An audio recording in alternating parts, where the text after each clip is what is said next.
Shavua Tov, a gute Woche. I want to tell story number 32. Incidentally, 32, Lamed, Bet means heart. And the name of the story is Shviras Alev Latfila, breaking of the heart for the purpose of the prayer. The author of the Shivchei Baal Shem Tov, Rav Dov Rav Linitz, tells us now another source of another story related to prayer and the Baal Shem Tov.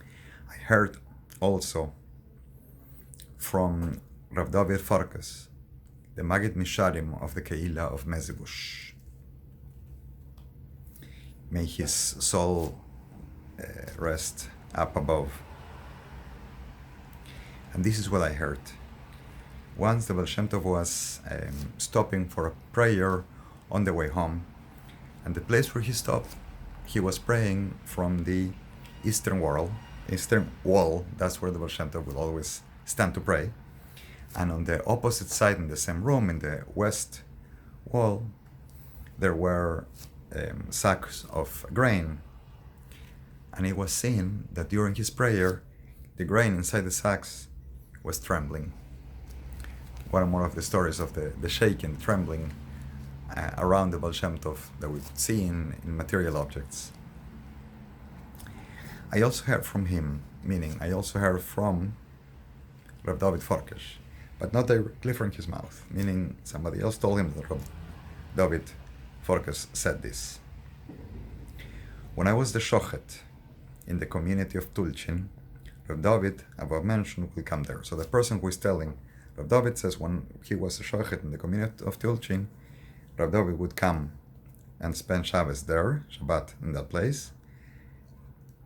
And when Rav David from Chalabtke, this is a different Rav David from Chalabtke, was going to arrange the Tunaim, the Bethoral, the premarital agreements for a young couple,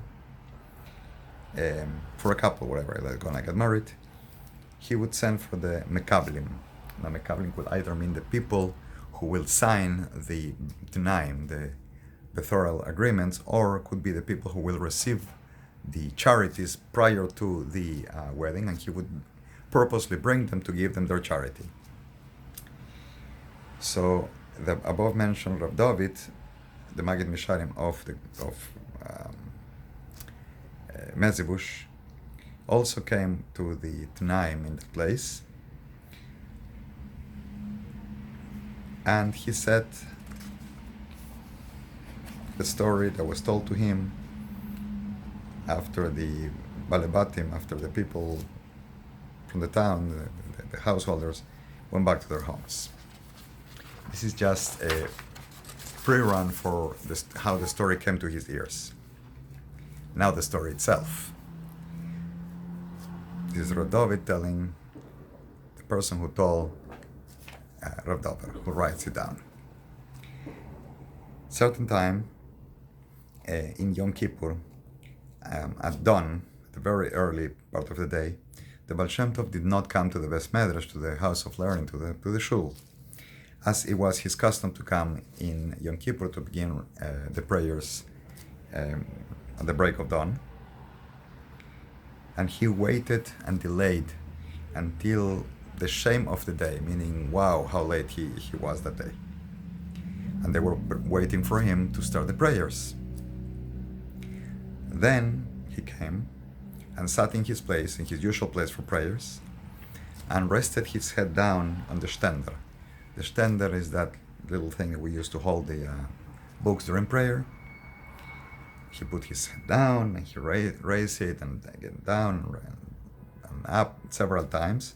And then he made a signal that it was the time for the Shliach Tzibur, the person who directs the prayers, to go up to the Teva, to the pulpit, to start the prayers.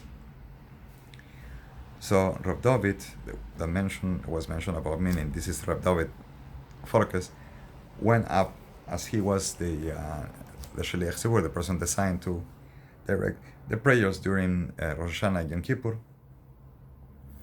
So when he was coming to the Teva, the Baal Shem Tov began to admonish him in front of the whole congregation and told him very harsh words. Told him, "Shameless old man, where are you going?" And he befell upon him for about half an hour, so harshly. Rav David wanted to just go back to his place and sit down, leave the podium. He was so afraid. He was thinking, Chas v'shalom, the Baal Shem Tov saw in me something so terrible, such a sin, such a transgression. But instead, the Baal Shem Tov tells him, "Get up and go pray." And then when he's in front of the Amud, in front of the pulpit, the Baal Shem Tov tells him, "Speak." The man started to cry and to pray and to yell, and he was not even aware of what was coming out of his mouth during the prayer. He only knew he was yelling and crying. His heart was really extremely broken. Later, Motzei Yom Kippur, meaning after Yom Kippur was over, Rav David Forkesh came to the Baal Shem Tov and said to him, "Rabbeinu, Rebbe, what did you see in me that was so bad? Chas v'shalom." The Baal Shem Tov said, "In you? Oh, I didn't see anything, Chas v'shalom, but God forbid, I didn't see anything bad on you. At the very break of dawn, I saw that the Samech Mem is initials of the name of an angel at the service of the Satan. He was preparing an ambush on the path where the prayers would go up to heaven, to steal them, and I cannot allow him to steal the prayers of the community. So what I did is I caused you extreme fear.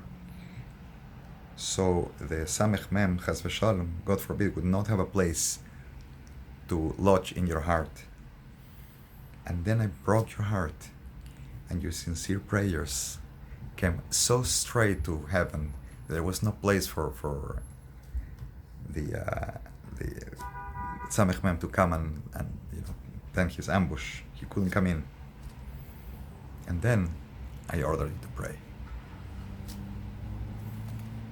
That's the story. Amazing, amazing story. It's not that this is what we do. This is something, it's a Baal Shem Tov story. It's something the Baal Shem Tov saw. How broke this man's heart and put him in such a position that his prayers could not be stolen. They would go up straight to heaven. May our prayers go up straight to heaven and be heard. May we merit all the best and all the blessings. I'll put down below, as usual, my link to the Patreon. My apologies, I'm a bit late, a few weeks late with comments to the stories. I am in the work of translating these stories into Spanish, since the Shivchei Baal Shem Tov has never been completely published in Spanish. Here is one of the stories I'm working on translating. Those who donate for this purpose and for the effort to make the videos, to translate, and eventually to edit and publish them, I'll be very grateful for all the contributions and donations for this end. Shavua Tov, a good Tevach.